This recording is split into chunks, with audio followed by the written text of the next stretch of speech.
Welcome all. Good evening. Today we'll be talking about dietetics in Ayurveda. So in this series, this will be the first part of it. Today's topic is Viruddhahara. So what is Viruddhahara? Why should we know about it? How important is it that we must know it? And what can be done about it will be the contents of today's presentation.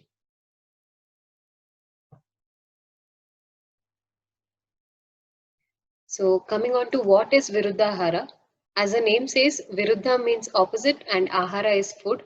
So Viruddhahara are those diet combinations, food combinations, those produce harmful effects on the body.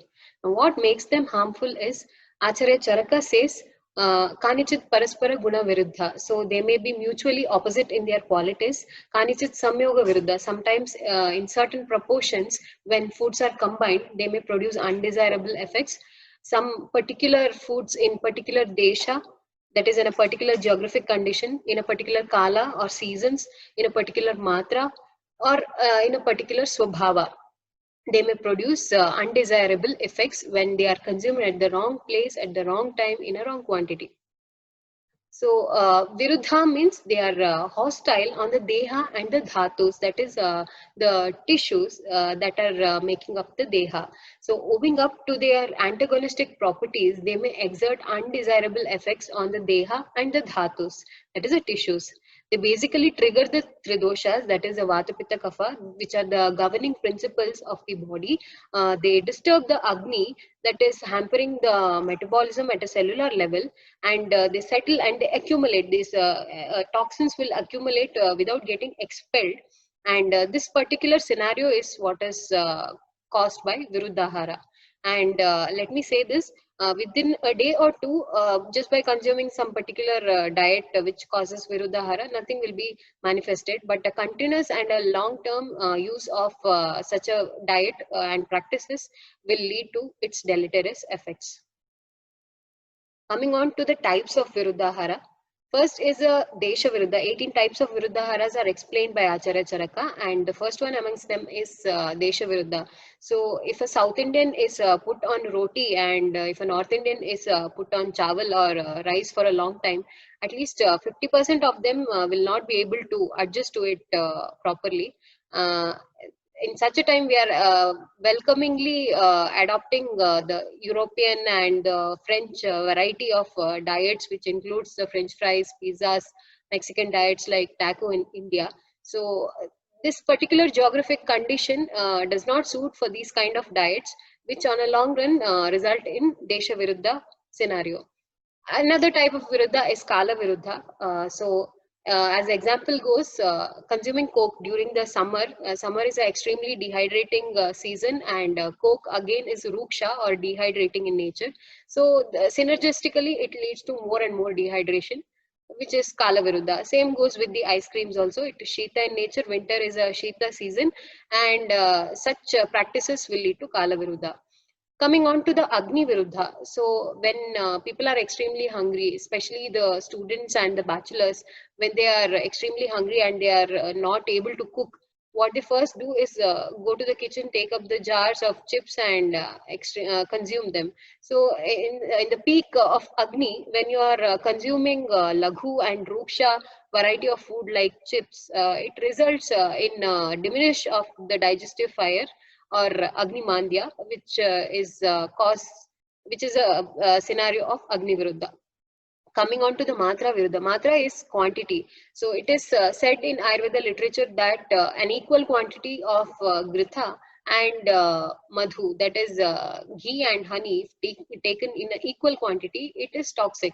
So there are several studies which have been done on it, and one of the studies says that an equal quantity of the duo will result in the increase in the pH and viscosity, and also production of HMF, which is not really good for health. Also, the study of honey, the processing of honey, which involves decrystallization at higher temperature, produces hazardous effects on human body. Coming on to the Satmya Viruddha. Satmya basically means wholesomeness, whether I am habituated to a particular variety of food or not. Ayurveda says, "Yad Atma Manasi Upashete Tat Satmyam." So it should please the Manas as well as the Atma. So if a person is liking sweet variety of food and he is used to sweet variety of foods and not consumed spicy diet, so if you are putting the person on a non-spicy spicy diet who has not been used to it, then obviously his mucosa will be corroded. So it will result in Satmya Viruddha. Then it is a Dosha Viruddha. Dosha Viruddha, dosha basically is the Tridoshas which form the basis for determining the person's Prakriti or body constitution. So if I am a Kapha Prakriti person, my weight is on a higher side and I tend to gain weight. If I am eating curd rice every now and then it will just increase my Kapha dosha. So hence it is Dosha Viruddha. Next, it is a samskara viruddha. Samskara viruddha is something which is extensively common these days. So samskara means yat gunantara adana miha uchyate. You are actually processing the food in order to make the food more safe, which involves the cleaning, sieving, and then the cooking, of course. So you make the idea of food processing actually started from the prehistoric man who used to consume the raw food to clean boiled food to make it safe and clean and nutritious. But today we have reached to an extent of processing that we are actually deep frying instead of boiling, we are roasting, we are grilling foods. So the heat variety, heat processed, cold processed foods, especially the food or additives, which is an umbrella term which includes several agents like the emulsifiers, the coloring agents, the baking agents, caking agents, all of these come under the heading acidity regulators. All of these come under the heading of food additives, which are basically toxic when they are totally combined and we are consuming it for a long time. So Acharya has rightly said it is Vishavat Bhavet. It acts like Visha or poison on the body. Then it is a Virya Viruddha. Virya are the potency of the food. So if you are looking at the example, the cheese and mayo, most of us have it in our fridges. So cheese and mayo, these are both made up of curdling of milk. So milk is basically treated with the lime or vinegar, which is ushna in virya, and milk is shita in virya. So both of them are combined in order to get cheese and mayonnaise. So same goes with the example of milk and fish. Milk is Shita in nature, whereas fish is Ushna. Lemon and tea combined with milk again is a combination of opposites. So all of them is, constitutes to Virya Viruddha. So Samskara and Virya Viruddha are basically very common these days. And next is the Koshta Viruddha. Koshta is very much associated with the Agni Viruddha. So Koshta is the bowel habits of the person. If a person is normally constipated, he is habituated to constipation every now and then, and such a person consuming the baked foods, the pizzas, etc., on a regular basis, then obviously his tendency for constipation will increase. So it constitutes Koshta Viruddha.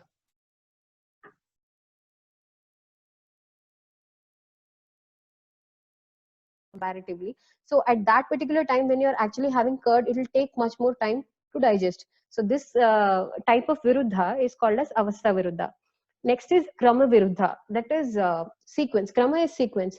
So if you are looking at we are having food without appetite.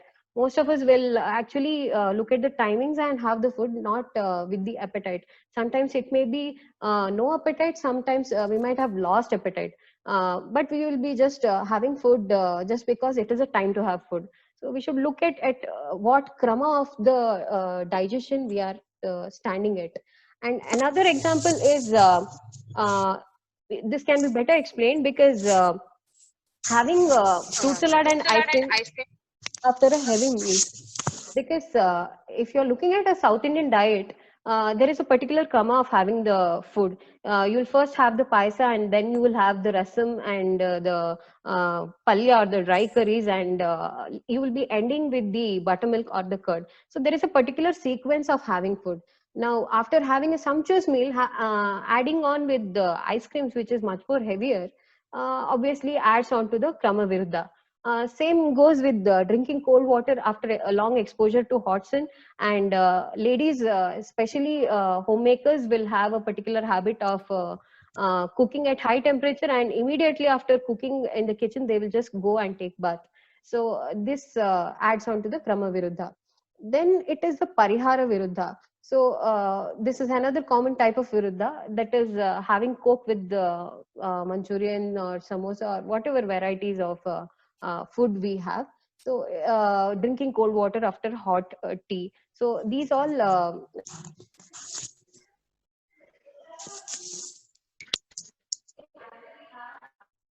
called as Snehapana, where we are administering ghee or oil, which are unctuous in nature. So drinking cold water is not advisable after that particular treatment.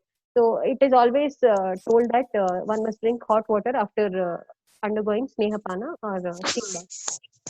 So doing the reverse of it is Upachara Viruddha.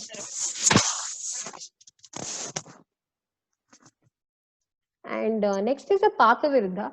This is somewhat similar to Samskara Viruddha, but when I say difference between Samskara and Paka is just cooking, whereas Samskara involves a pre-processing before cooking, that is a cleaning of vegetables, sieving, and all those stuffs. So in Paka Viruddha, it is actually if you are undercooking the things or overcooking the things, that itself is Pakavirda. Consuming stale foods, just keeping in the refrigerator and reheating it, again keeping in the refrigerator and reheating it. Some of them just keep the food for a particular week. They will just cook once.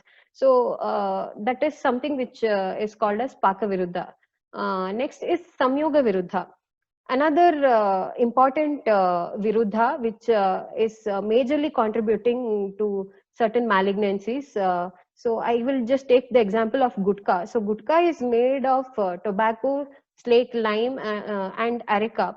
So individually they are not that harmful, at least not as harmful as they are combined. So when you are actually combining it, the combined effect of it is so carcinogenic that it has more than 40 carcinogens in it, primarily contributing to the oral malignancies. So it is a very good example for Samyoga Viruddha. There are so many different examples for Samyoga Viruddha, like these milkshakes and all. So banana individually is good, milk individually is good, but when you are combining it in the form of a milkshake, it is just a Samyoga Viruddha. So next is a Hridaya Viruddha. Hridaya Viruddha is a subjective feeling. So if you are actually, especially moms, they will just give their children telling this is bitter gourd is good, and they will stuff it into the kid every now and then. But if the child is not liking it, then obviously it is Hridaya Viruddha. Then it is a Sampad Viruddha, or Sampad here means the quality or the richness of the quality. So Sampad Viruddha, when I say it is consuming the overripened fruits or vegetables or whatever for that sake. Either if you are taking apples, you just cut them, and after keeping for some time, it will just become brown. The slices will become brown, which is called as enzymated browning. So when you are actually keeping the stuff for a long time, it loses its quality, the natural quality of it, and it will become stale. So when you're consuming it in that particular time, that is called as Sampad Viruddha. Then it is a Vidhi Viruddha. Vidhi is basically rules. So for every particular event, there are set of rules which is told to get the perfection or the quality, better quality, to extract a better quality out of it. So there are certain rules told for eating also, and the this particular topic is huge, and it will be explained in the coming week by one of my colleagues. So I'll just mention what it is. The example for this one is watching mobile while eating food. Most of us indulge in it, which is Vidhi Viruddha.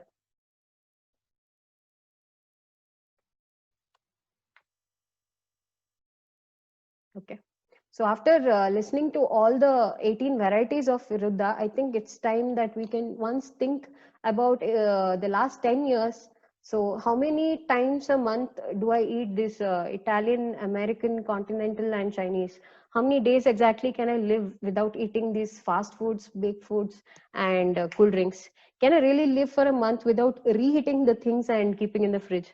So how many times exactly do I use the same oil for deep frying? These are the things that we really need to look at, and just we can think about it for a while.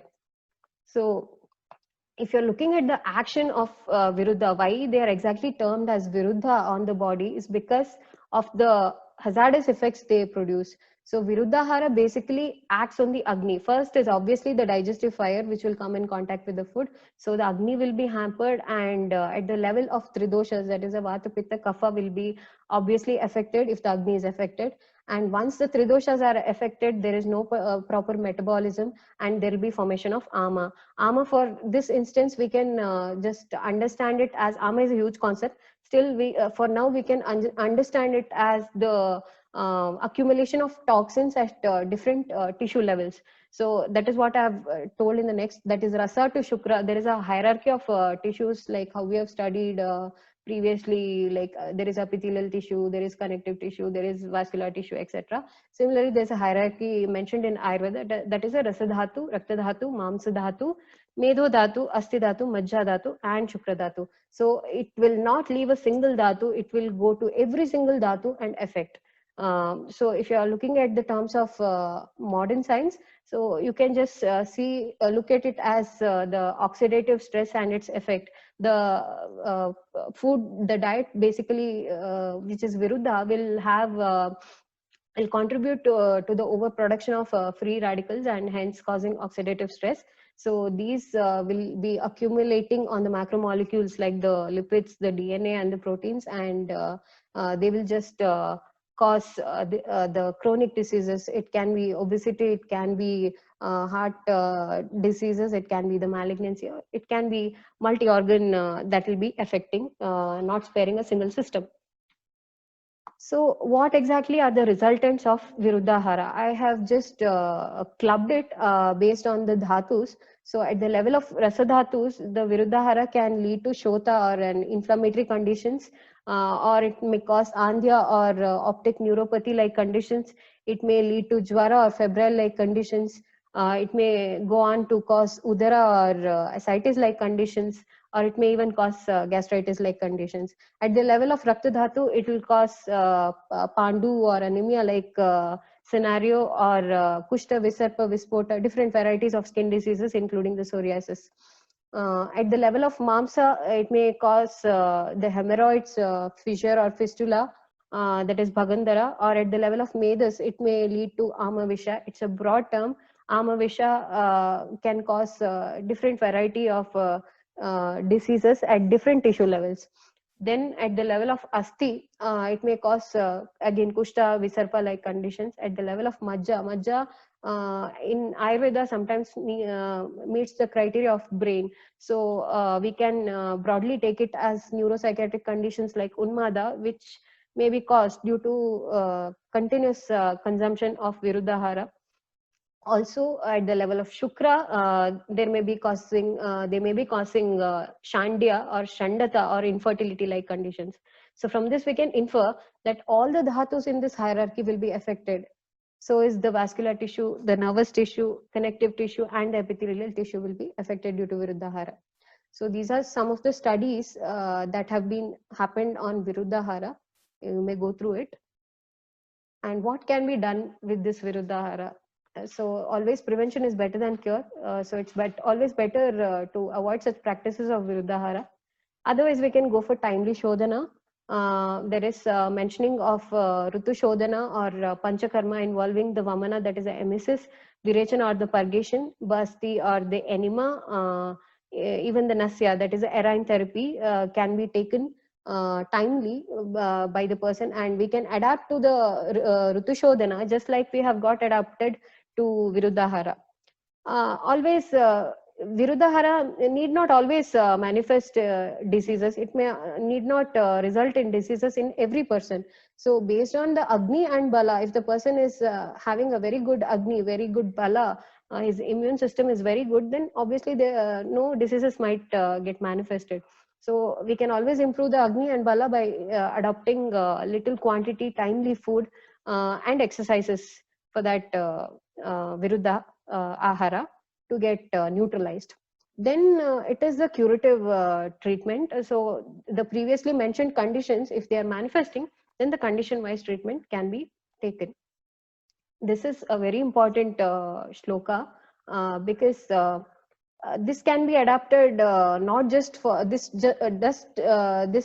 doesn't apply only for food practices, but it applies to all the wholesome and unwholesome practices we are doing. So what exactly can be done in the case of Viruddhahara? So by slowly and gradually giving up unwholesome practices and by increasing the wholesome practices in proper sequence, the unwholesome practices do not reoccur and the wholesome practices are fully adopted.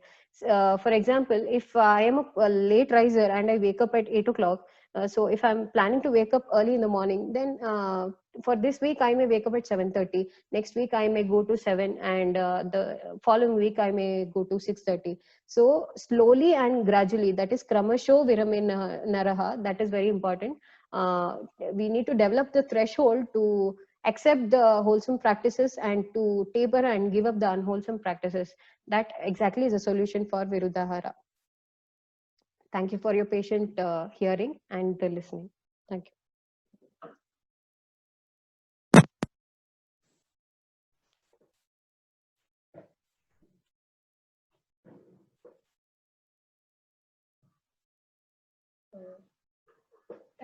Thank you, Dr. Kamla, for such an informative talk.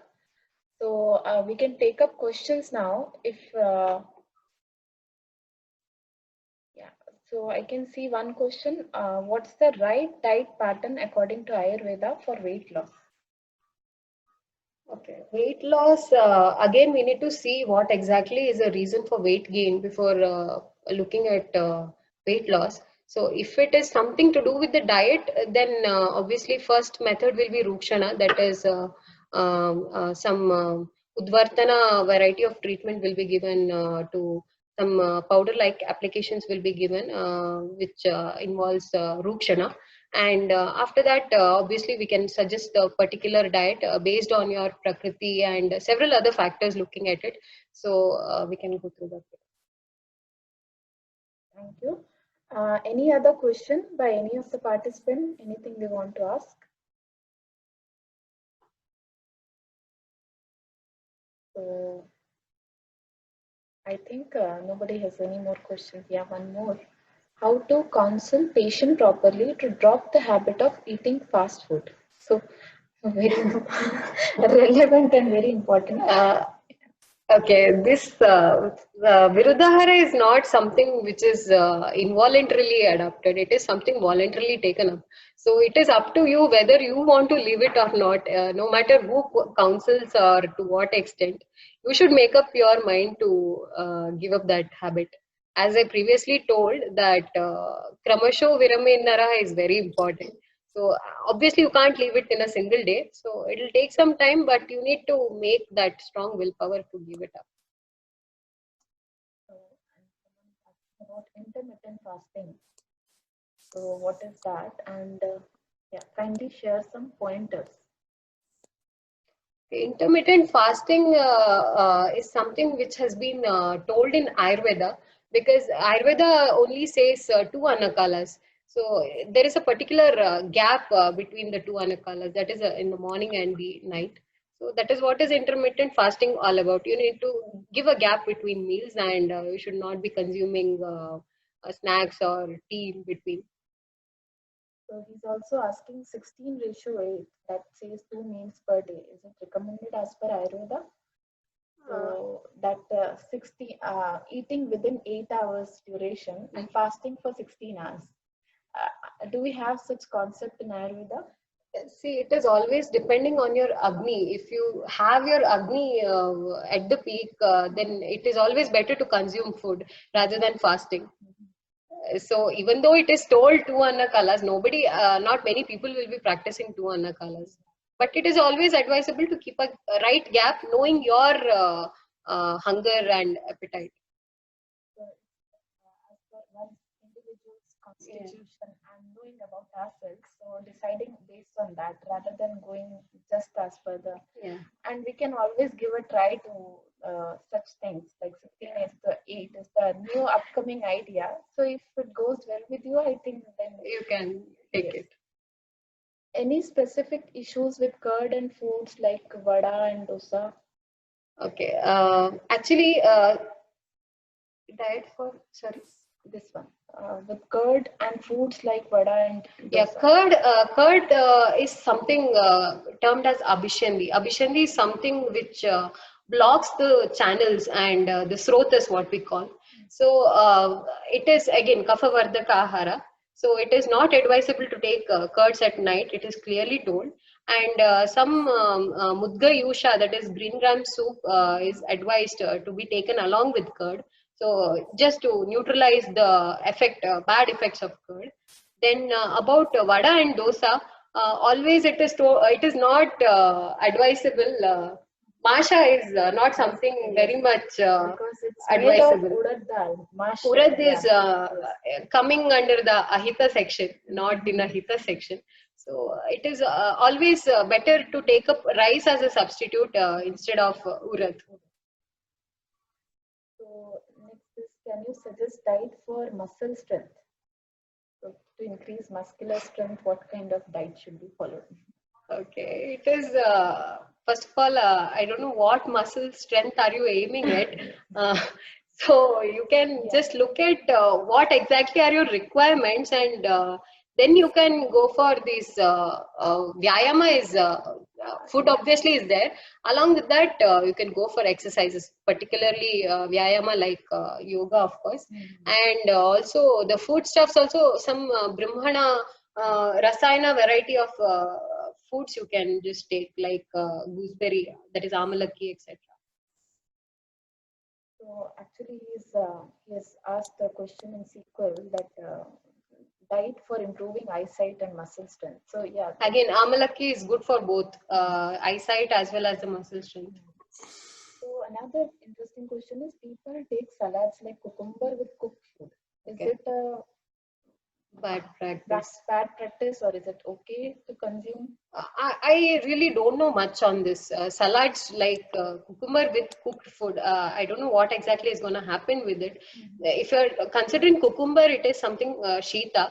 So salads again, you're not boiling it, or you're not frying it or doing anything with it. It is something raw, and this is something cooked. So the combination of it, whether it is bad, I really don't know, because there are n variety of combinations of food.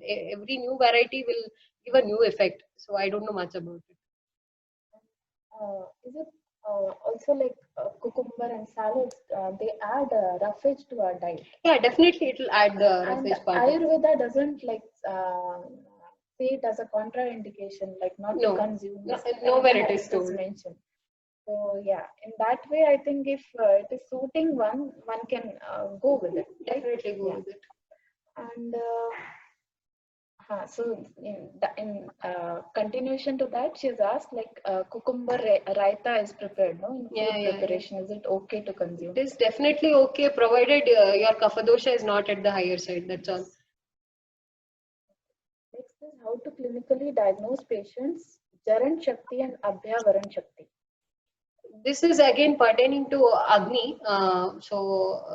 We will be just asking certain questions regarding your Agni and how exactly the digestion process is happening. Yeah, that's it. There are a set of questions which tells us about like how is the Agni digestive fire. How often should we do fasting? Is 3 days or 7 days fasting recommended, once in 6 months or 12 months? Okay, fasting is told as langhana in Ayurveda. So langhana always has a better effect on kapha people who have sthaulya.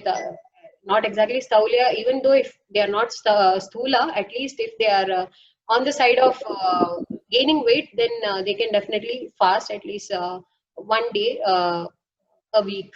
That is always advisable. So actually, he's asking about like in 6 months, should we go for a 1 week fasting or 3 days fasting, like a regimen to be followed? No such regimen exactly is told, but fasting is definitely told. Once in a while, you can fast. So Dr. Umesh has replied to that cucumber raita. Okay. So it is advisable, but onion should be avoided with curd because they They both are have, in yes, opposite in uh, curd. definitely. Thanks, sir. It is very much correct because onion is Ushna in nature and curd Curd is. is sweet. So yeah, one person has asked, according to Hatyo Pradipika, many different vegetables should not be taken together in the same meal. Which are these vegetables? I Okay. think you will be better able to answer it. It is Hatha Yoga Pradipika. No, they're asking like they should not be taken together. So Hatyo Pradipika talks about like which vegetables should be consumed when one is going for yoga practice, Yeah. and which should be avoided. Okay. So yeah, there they have talked about like lashan and like spicy food and food that are rich in tamasic qualities or increase rajas qualities. They should be avoided, like garlic, onions, and even some vegetables they have asked to avoid, like potato. Even Ayurveda says the Yeah. same. Yeah. Aluka is Ahita. But they haven't talked about like which should not be taken together in the same meal. In Hatha Yoga, they haven't talked like that. But Ayurveda prescribes a Yeah. detailed description about like which food item should not be combined. So next is, I hope this clears the doubts. Next question is, can you elaborate on consuming seasonal fruits in appropriate season? Mangoes in summer and grapes in winter both cause some issues. Okay, grapes, there are two varieties of grapes. One is the sour grapes, another is the sweet grapes. I think sweet contributes to the increase in the kapha and hence can be avoided in the winter. Sour you can obviously take. Are there such restrictions to eating fruits also? Can we eat fruit salad? Fruit salad, yeah, it can be taken. Nothing much is told on that. Yeah, actually, fruit salad nowadays, I think they are using creams, Creams, no? yeah, So that should can be be avoided, avoided. especially with Mixing it sour with fruits. Yes, ice cream and yes, yes. having. So those combinations should be avoided. Keeping it as close to natural Fruits. way of consuming, that is better. So curd and vada, okay. So yeah, again, Dr. Umesh is clearing another thing, that is curd and vada. They are kapha increasing food. So though they are like a hit, they comes in the ahitkar category, but they are recommended during before the MSS procedure in Panchkarma because they increase kapha. So we want to take out that trigger the kapha and to push it out, it favors having this curds and vada.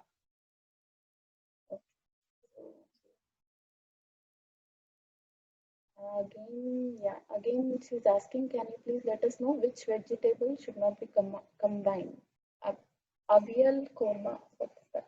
Avial is it's a South Indian Kerala food variety. Okay. So in avial, if I'm right, then it is carrots and snake guard, etc. We use in avial. So they are combined with the coconut milk also. So it can be done. There is no harm in it. There is no. As far as I know, there are no such vegetables which can't be combined in avial. So with reference to avial, she was asking for it. Okay. I hope, with this, most of your doubts are cleared, but still doubts may keep coming up because we have a variety of things to eat.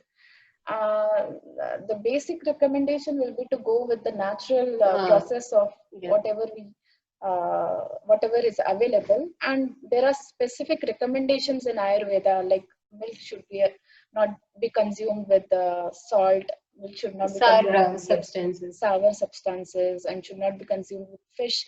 So some specific guidelines are there for which she has already elaborated it in detail. And Every day a new variety of Viruddha can be Yeah. identified. so if any further doubts, you can please write your mails to this ID. You can send your mails to this ID. We can take it up to clear any of your doubts. So next session, I think, Yeah, will be so taken. yeah, next session will be in continuation to this on dietetics only, and Dr. Akhila will be taking next week. So thank you all for being there and having being with us and having patient listening. And we welcome you for the next session next Saturday, same timings. So have a nice day and nice weekend. Thank you all.